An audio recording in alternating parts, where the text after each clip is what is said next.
दोस्तों, स्वागत है आज के मेरे इस वीडियो में। आज मैं लेकर आ गया हूँ सामाजिक विज्ञान का पेपर, बोर्ड एग्ज़ाम कक्षा 10 2022 का ये पेपर है। बहुत इंपॉर्टेंट पेपर है आपके लिए। यहाँ पर मैं इसके सभी प्रश्न दिखाने वाला हूँ और इनके बहुविकल्पी इसका सबका उत्तर भी बताने वाला हूँ। तो यहाँ पर आपका खंड का स्टार्ट होता है। तो सबसे पहला आपका प्रश्न पूछा गया है कि एक संयुक्त राष्ट्र संघ की पहला वाला प्रश्न है आपका, संयुक्त राष्ट्र संघ की स्थापना कब हुई थी। तो आप जानते होंगे कि संयुक्त राष्ट्र संघ की जो स्थापना हुई थी वो 1945 ईस्वी में हुई थी। तो यहाँ पर ये पहला वाले का आ नंबर आंसर सही हो जाता है। फिर अगला आपका क्वेश्चन है, भारत में मताधिकार की आयु क्या है। तो भारत में आपका मताधिकार की आयु 18 वर्ष है। तो इसका राइट आंसर आपका द नंबर हो जाता है। इस तरीके से अब हम बढ़ते हैं अपने अगले प्रश्न की तरफ। तो यहाँ पर आपको दिया गया है तीसरा प्रश्न, स्वराज मेरा जन्मसिद्ध अधिकार है और मैं इसे लेकर रहूँगा। इसका कथन, ये किसका कथन है ये आपको बताना है। तो यहाँ पर आप जानते होंगे कि ये जो आपका स्वराज मेरा जन्मसिद्ध अधिकार है और इसे मैं लेकर रहूँगा, ये जो कथन है ये बाल गंगाधर तिलक का है। तो इस तरीके से इसका राइट आंसर आपका बा नंबर हो जाता है। फिर अब हम बढ़ते हैं चौथे प्रश्न की तरफ। तो यहाँ पर आपका दिया गया है, प्रथम विश्व युद्ध का प्रारंभ कब हुआ था। तो प्रथम विश्व युद्ध का प्रारंभ जो हुआ था ये 1914 में हुआ था इस तरीके से, और 1919 में इसका ख़त्म हो गया था शायद। तो इस तरीके से आपका जो आ नंबर है वो आपका राइट आंसर हो जाता है।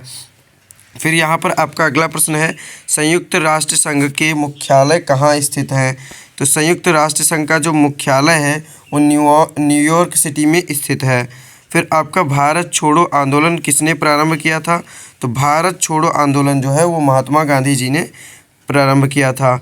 इस तरीके से आपका इसका आंसर हो जाता है। फिर आपके अति लघु उत्तरीय प्रश्न स्टार्ट हो गए। तो इस तरीके से ये आपके अति लघु उत्तरीय प्रश्न हैं, जो इनका सॉल्यूशन है वो मैं इस वीडियो में आपको नहीं देने वाला हूं। अगर आप कमेंट करेंगे तो मैं इसका सॉल्यूशन वीडियो आपके लिए अलग से अपलोड कर दिया जाएगा और उसे आप देख सकेंगे। और इस जो आपका पेपर है इसका PDF अगर आप डाउनलोड करना चाहते हैं तो आप डिस्क्रिप्शन बॉक्स से डाउनलोड कर सकते हैं। उसका पासवर्ड मैं अभी बता दे रहा हूँ। तो यहाँ पर इस तरीके से आपका ये पेपर हो जाता है। फिर यहाँ पर आपका फिर से अब जब दूसरा भूगोल का होता है, यहाँ पर आप देखेंगे फिर से खंड खा में बहुविकल्पी प्रश्न पूछे गए हैं। तो यहाँ पर कर्तन धान कृषि यानी झूम कृषि जिसे कहते हैं, निम्नलिखित में से किस राज्य में पाई जाती है। तो आपका जो कर्तन धान या फिर झूम कृषि है वो मिजोरम राज्य में पाई जाती है अधिकतम। तो यहाँ पर अगला प्रश्न आपका है, निम्नलिखित में से कौन सा संभावी संसाधन यानी कि जिसकी संभावना की जाती है कि ये आपका संसाधन है लेकिन उसका वर्तमान में उपयोग नहीं किया जाता है, उसे संभावी संसाधन कहते हैं।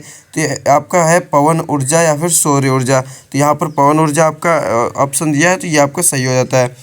फिर आपका मुंबई हाई प्रसिद्ध है। तो मुंबई हाई किस वजह से प्रसिद्ध है आपको ये अब बताना है। तो यहाँ पर मुंबई हाई जो है पेट्रोलियम की वजह से प्रसिद्ध है आपका। तो आ नंबर ऑप्शन इसका सही हो जाता है। फिर आपका निम्नलिखित में से कौन सी फसल मोटे अनाज के अंतर्गत आती है। तो आपका मोटे अनाज की जो अंतर्गत फसल आती है वो ज्वार होती है। ज्वार मोटे अनाज के अंतर्गत आने वाली फसल है।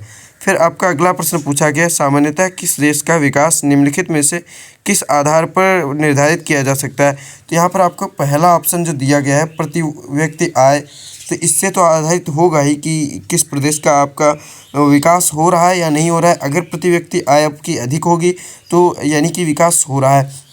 फिर अगला ऑप्शन दिया गया है औसत साक्षरता दर, यानी कि अगर साक्षरता दर अगर औसत अधिकतम होगी तो आपका समझ लीजिए कि आपका जो विकास हो रहा है वो हो रहा है।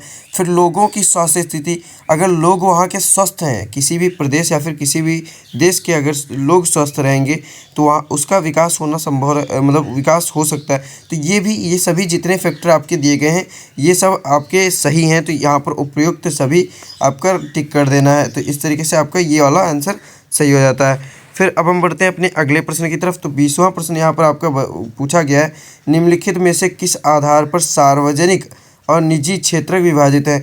तो आपका जो कोई भी क्षेत्र होता है सार्वजनिक और निजी क्षेत्र, वो किस पर आपका किस शर्तों पर आपका विभाजित होता है। तो आपका जो होता है वो स्वामित्व के आधार पर, मतलब उसका स्वामी क्या है, कौन है। अगर आप मान लीजिए कोई जगह खाली पड़ी है और उसका कोई स्वामी है, मतलब कोई मालिक होता है ना, तो अगर जो मालिक है उसके आधार पर आपका जो मालिक है उसके आधार पर आपका ये निश्चित होगा कि वो सार्वजनिक रहेगी ज़मीन या फिर आपकी वो जो ज़मीन है निजी रहेगी। तो यहाँ पर स्वामित्व के आधार पर उद्यमों के स्वामित्व के आधार पे ये आपका सही हो जाता है, राइट आंसर हो जाता है। फिर आपका यहाँ पर अगले फिर अति लघु उत्तरीय प्रश्न दिए गए हैं। तो ये बहुत ही इंपॉर्टेंट प्रश्न है। अगर आपको इनका सॉल्यूशन वीडियो चाहिए तो कमेंट ज़रूर करें और इनका फुल सॉल्यूशन वीडियो मैं अपलोड कर दूंगा। अभी मैं 11th के सभी पेपर्स के फुल सॉल्यूशन वीडियो अपलोड कर चुका हूँ और बहुत अच्छे ही क्वेश्चंस रहते हैं। इन सब का जितना ही आप प्रैक्टिस करते हैं उतना ही आपका बहुत अच्छा पेपर जाता है। तो इस तरीके से बाद में फिर इंग्लिश में पूरा पेपर दिया गया है तो उसका कोई ज़्यादा महत्व नहीं है। तो यहाँ पर आप देख लीजिए, इस तरीके से पूरा पेपर आपका ख़त्म हो जाता है। अगर आपको इसका PDF चाहिए तो डिस्क्रिप्शन बॉक्स से आप डाउनलोड कर सकते हैं, नहीं तो इसको वीडियो को पीछे कर करके आप पूरा वीडियो देख सकते हैं, जिससे कि आपको सभी क्वेश्चन आप देख सकते हैं। तो मिलते हैं अपने अगले वीडियो में, तब तक के लिए धन्यवाद।